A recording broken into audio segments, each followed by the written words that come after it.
Yahoo Esports Live is brought to you by Reese's Puffs.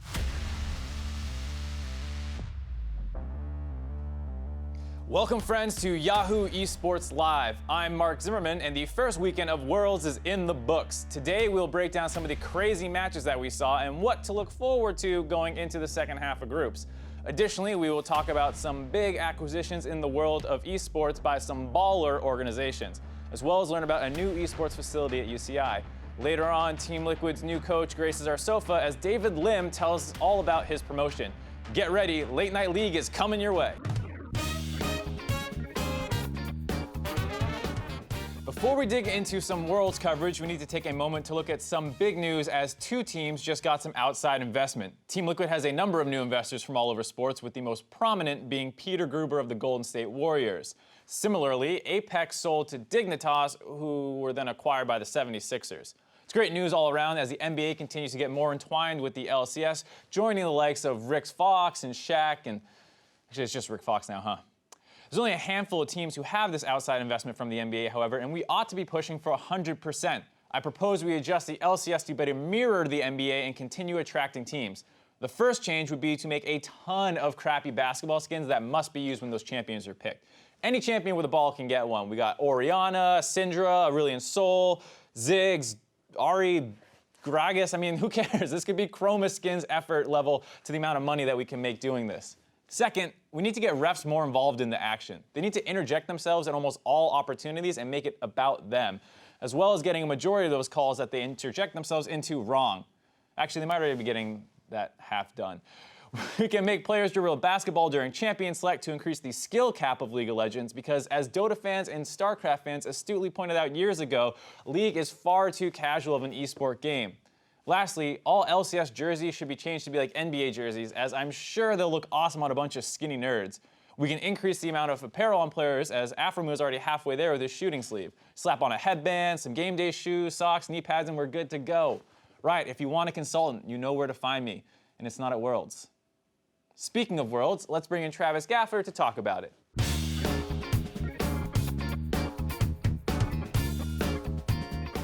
Joining us on the couch first today is the endearing Travis Gafford. How are you? You just came from Worlds, right? Yes, I did just come from Worlds literally last night.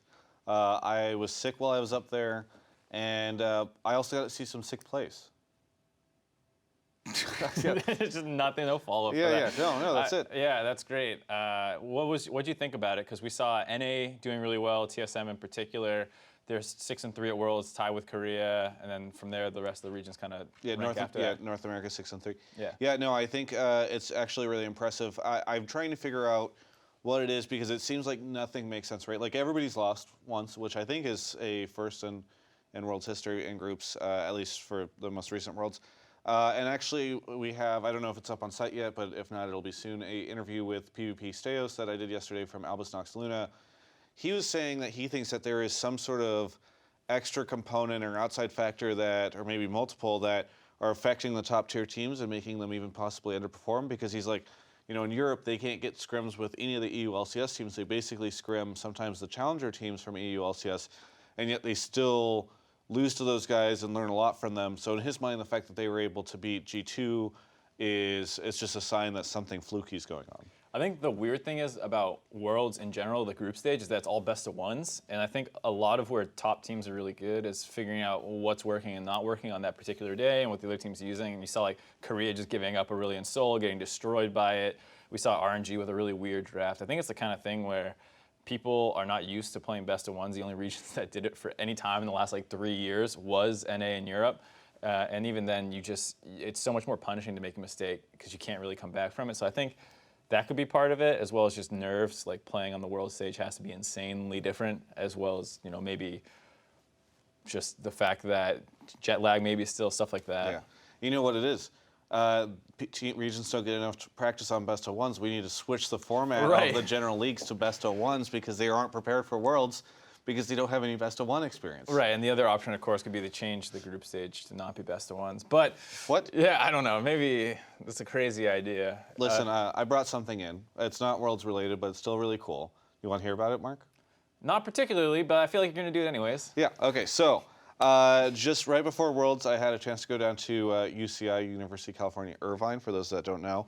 It is a school in the area, and they actually did a new esports arena that is really great, and it's they have a partnership with Riot for this sort of League Unlock thing. Anyway, I'm talking a lot about it, and it's all shown in the package, but it's your show. If you want to throw to it, go for it. Yes, let us check out the UCI package.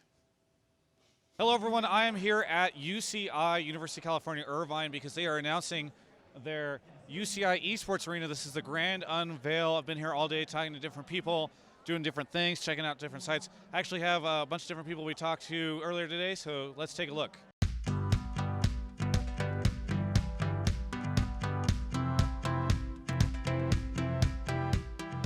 My name is Mark Deppy. I'm the acting director for UCI's esports program, and for the last year I've been working with UCI students, staff, faculty, administrators to create what we think is going to be the best esports program in the world. Tonight's a huge night for our program. It's the grand opening of our new arena. We are proud to open the doors to the gaming community and show off what we've created. This has really been a UCI effort in the end. Riot's figured out how we could help support. And that was building in the League Unlock program here. When you come in here and sit down, you just kind of log in with your normal account, and all of a sudden you'll get a little banner in the top right corner that says all the champions have been unlocked, over 100 skins, and 50% bonus XP and 20% bonus IP, and it's got this cool sort of UCI flavored splash art. So all of the CLG crew is here, from both CSGO teams to Smash and the staff. I think it was important for us to be here today because the college experience, I think, is really important, and to be there and support these students and to tell them that it's okay to go to school and it's okay to still have a pro gaming career and dream. I think that's something that can be really inspiring. Along with the UCI Arena, they're put together a scholarship League of Legends team that'll be competing in the UL Campus Series in 2017, and they've been working really hard to recruit new players from within the community, as well as they're offering open tryouts now to the students at UCI to kind of continue to find new talent. I'll be doing research and working closely with the team over the course of a year, looking at how they're managing the demands of being a student at a top-notch academic institution and being highly skilled gamers in this program. When I was going to school, it was already difficult to explain that I was a pro gamer years ago, but eventually when all my teachers in the school understood, then I was able to do my own thing. But I was one of a kind and extremely, extremely lucky. I can't imagine if all college and universities start doing that. I think that's amazing. So the arena is going to be open to the public. Anyone can come in here and play whenever they'd like. Our players will also be scheduling practices and competitions in here. And as of now, they could be overlapping, but we're hoping that this will be a mecca for gamers and a hub for high-end gaming in Orange County. UCI! UCI! UCI!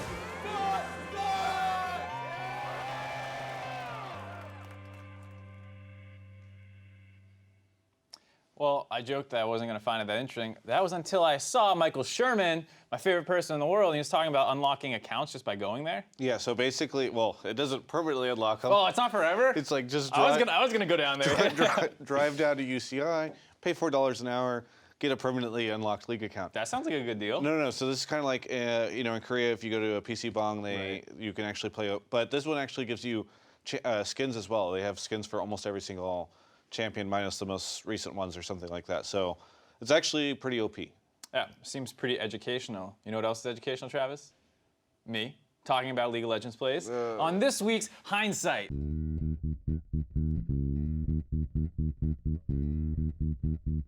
Spears at the creep waves as it's coming in, and Runic Echo is really good at bouncing that AoE slow. Then you Jace chunks people out. I do like to see that combo with Nidalee Jace. However, this time around, a little bit more scaling coming out. Whoa.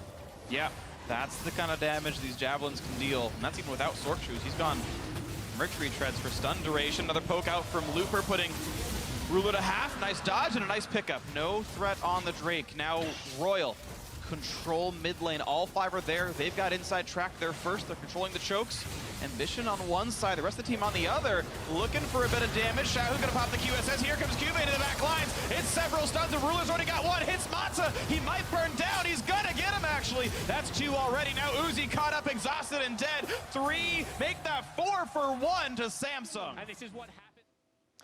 This week, we'll be looking at one of the close games that led to the tight 3-way tie in Group D. As Travis and I were just talking about, a number of top teams seem to be struggling at different points, with RNG running into a big problem in the best of ones by having a really bad draft. So that's the first thing I want to highlight here, is when you just look at this comp, there's no tank or reliable CC and peel. Even when you want to play a poke comp, you need someone who's going to be able to be a frontliner for your team. Right now, they have none, and that's even worse when you consider the fact that none of them even have reliable CC, some kind of point-and-click stun, anything like that. So as we roll the clip, Infernal Drake is coming up in a couple seconds. We see Samsung going in to contest it, get control of it, and even though RNG is landing some poke, the problem is who on this team is going to walk up and actually threaten the Dragon.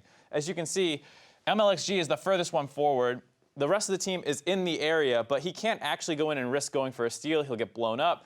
No one has QSSs but the Cassiopeia yet, so anyone who walks into range will easily just get flash ulted by the Skarner. The fact that no one can actually walk up into this situation leads to a free Dragon. And so what Samsung or RNG tries to do afterwards is, once they realize they can't contest this Dragon, they want to go up to mid lane because they have the inside track and control it and push up and start setting up their siege situation. The thing that they run into, though, is they want to break off these choke points here, and they want to force RNG or Samsung to go all the way around, get up through this way behind the turret. In order to do that, you need someone who's willing to play frontline for your team. They try and have Cassiopeia, Zhao Hu do it, and it is just not really a threat at all. Ambition's just going to walk up to him and start auto-attacking him, which is never a good situation for anyone on your team when you're playing a mage versus a melee character. So as this clip plays out, you're going to see that Ambition down here is just going to walk right into Zhao Hu. Doesn't care at all that he's, just getting hit for free because they have such a better team comp. We see Cuve come in here, and he's going to chunk everyone down to about half health. This is what we're talking about, where there's no reliable peel or CC or even tank. So if he gets onto you with a flank, it's absolutely devastating compared to what might be a normal damage flank where you get onto the carries and it's scary, but then someone peels or something like that. There's no one to protect them. As the fight continues playing out, even though Cuve ends up getting popped, now you see that the Jhin is going to just start sniping people off. Once again, you have no tank to block any of these bullets, and just constantly people are going to get blown up. On top of the fact that they don't have any CC really to shoot his way, if you have a Bard, something else, maybe a TP flank, any kind of threat who's going to go in and stop the Jhin from ulting, there's nothing like that. All they can hope to do is that there's never a successful engage, but they don't even have the tools to really prevent that from happening. As a result, the rest of the fight is pretty easy cleanup for Samsung, as they just get 4 kills and are going to be able to transition that into a Baron. As Travis and I were saying, a couple of these teams have lost games off bad drafts, and this was a really good example of it, where they seemed to draft just what they wanted to play and not what actually made the team comp strong. I think this is one of the largest factors for why teams are messing up in the first week of group play, and hopefully we'll start seeing teams adapt and fix some of these problems. Speaking of messes and mistakes, stay tuned because we have David Lim joining us after the break.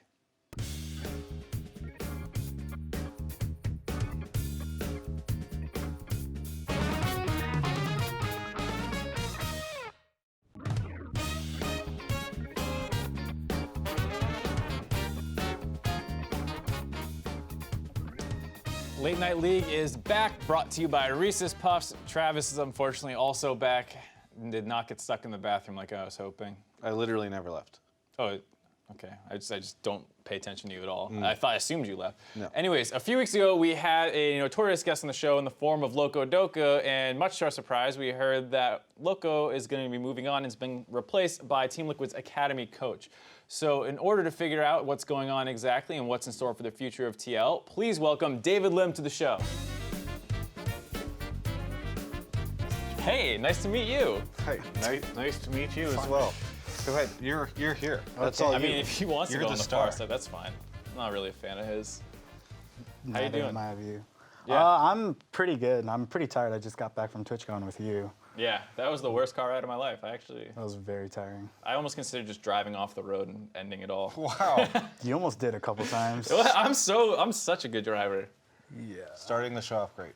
Yeah, full of optimism. That's what we're known for around here. Anyways, David, you just got promoted. It was announced last week that you're going to be taking over as Team Liquid's head coach, right? Yep. Okay. Do you have anything to expand on that, or just yep? I mean, I talked to Steve. There was a lot of things going on in off season, but Steve assured me that I would get the role I want. And he talked to me about like what he had planned. Obviously, you guys heard the other announcement of all the NBA teams and Magic Johnson joining. Yep. And he told me all the resources we're going to put in, so I decided to go with Team Liquid. So you had, it sounds like, a couple choices that you're looking at. You're getting courted by other teams? I only had 2 choices, and there was only one other team I would leave TL for, and it was for basically because I wanted to work with some of the guys there. Mm-hmm. More staff than players, and Steve assured me that he'd be putting in a lot of resources for this year, so I'm very excited about that. So speaking of resources, I mean, Worlds is still going on, so I'm sure you can't know exactly who's on your radar or not, but are you guys like really aiming for like the top tier? Because I mean, Team Liquid's been all right in terms of bringing in talent. They had Piglet for a while, stuff like that, but is this like going to be another level, like TSM level, where they just got every single superstar possible? Yeah, so that's what we're going for. I think we're going to have 5 solid veterans, and we're going to be competing to be competitive at Worlds, not just NA. And then what I want to do is probably bring on 2 to 3 younger guys as subs and then build them up as NA talent. Riot's doing the scouting grounds, and I'm pretty interested in that. But the more, or not the more important thing, but also a big factor is going to be our staff. We're going to be putting in a lot of resources for that. Steve has me talking to a lot of sports psychologists. I'm looking for analysts right now, and there'll be a job posting soon. And Do you guys need an interviewer? We do. Okay. I think there's someone that lives nearby. Yeah. Actually, that would if you do. I mean, this is like an okay gig, but I'd be, I'm open to other opportunities. The illustrious Team Liquid versus Yahoo. Yeah, exactly. Yeah, great career choice, Travis. Yes, Speaking of great career choices, you used to be a basketball coach before I hired you to join Team Liquid as a esports coach. So how has that transition been, like bringing in some of your knowledge from traditional sports into the esports scene? So I used to be a high school basketball coach. I coached varsity ball, like senior varsity for 2, junior varsity for 3. For TL, especially last year, since there was a lot of rookies, and they're around the age of like senior varsity basketball players, there was a lot of similarities. But knowing that it's like the top tier league, there's also usually a lot of people come in and bash on the structure of esports, but there's actually ahead in a lot of different areas. But in terms of maturity or certain way things are done, it's a little bit behind on traditional sports. I assume that the high schoolers you were coaching were much more mature than the league pros you were coaching. Yeah, because they grew up with it, right? They grew up with coaching from a young age, and they're used to being disciplined in that way. I was just trying to make fun of the league pros, but you just went with it. That's fair. You're like, yeah, of course they're more mature. Like, they're high schoolers. Are you kidding me? League players are basement-dwelling nerds. Of course they're not going to be great in team settings. Yeah. Kind of, how's your year been? So obviously people might not know, but you've been with TLA basically since the start of the 2016 season. Has that been like all good? Because you guys didn't make LCS, but how's your experience been there? So spring, I thought we did pretty well. Unfortunately, the guy I was supposed to be working with, this Mark guy, just up and left me because he was like, oh, I can't deal with this anymore. And I don't know, he was being whiny, so he left. So I had to do spring all by myself. I wasn't really, well, I was trained, but I felt like I wasn't fully ready for it, but I was just jumped in and I had to do what I could. We made playoffs with a roster that was kind of taken apart because we moved 2 of our best players to the LCS roster, and then we secured a spot for the next season. Summer was very different. I got to choose my roster. We did pretty well. There was a couple of roster swaps again, which I thought weren't going to happen, and then we fell short a little bit at the end, but there was very unlucky reasons for why we fell short. Oh yeah, I'm sure we might get into some of those unlucky reasons later. Just jumping quickly into Worlds, just for quick thoughts. What are you looking at? Like, do you think NA is going to keep doing well? Is this just like a 1-week thing? The way NA wins and just like watching NA LCS throughout the year, I think we're going to keep doing well. Like last year, I was a huge CLG fan before I joined TL. Don't tell Steve. But even when I saw CLG the first seed, like when they 3-0'd TSM last year, there was a lot of problems with their gameplay. But this year, watching the Worlds teams, like they're very solid. The way TSM wins is very consistent and methodical, and I think that'll carry over really well. Okay, well, you mentioned it a little bit already, but there are some unfortunate happenings in the qualification matches trying to get into the LCS, and I want to pick your brain on some of the decisions that were made by your team getting in here. So I think we have a clip that we can roll to take a look at that. Is going to be the pick. And Rammus. What? Hold the phone. Last second timer gone past the 0-second mark. And Rammus locked in. It is all physical damage. So the question I have is, what about Rammus makes it a good pick in Tristana? Because that was the only thing you had seen out of the bot lane so far, and it was very interesting off-meta pick. So, I'm trying to roll with it, but I'll just tell you guys the honest truth. So Piglet had a sound issue the game before, and he obviously has his client in Korean, but Riot needed it to be in English for fixing the issue. And then he tried to type in Soraka, so we were going for a Nidalee Soraka IMT kind of comp, but as he was typing it, he couldn't find it, and then he random clicked 3 champions. He tried to go for Bard, actually, but he misclicked Bard, and then he clicked Rammus. So he needs to work on his client mechanics. He spends so much time in game, but he can't select the right champions. Yeah, he definitely needs to do that. Yeah, it sounds pretty unfortunate because it was like a great best-of-5 series. Everyone was getting really hyped for the last game, and then it was just like an accidental Rammus pick. Yeah, and like Piglet played out of his mind even with the Rammus pick, and I mean, it's really easy for me to say now, but I felt like we would have won the series. Yeah, oh well. I mean, that's life, right? Just some things go wrong. Especially if you're part of TL, that's life. All right, well, thanks for breaking that down for us. I look forward to more mispicks on the LCS stage, David. Hopefully there are none, but... Yeah, we'll see. Anyways, this is going to move on to my favorite part of the show, where we're going to go over the game that we're going to play with David called the Guess Game.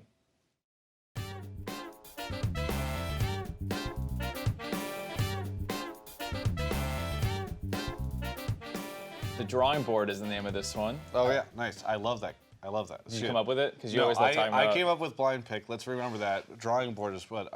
You always just talking about all your great ideas. So the fact that you brought it up made me think you. I actually get to play this game, right? Yes, one? you are going to play this week. So the way this is going to go, it's going to be like Pictionary. We have a set of cards, and we're going to get up for 2 minutes a turn each with 2 people guessing. So if the person drawing gets someone to guess it correctly, they get 2 points, and the person who guessed correctly gets 1 as well. So we're all kind of competing against each other here to win.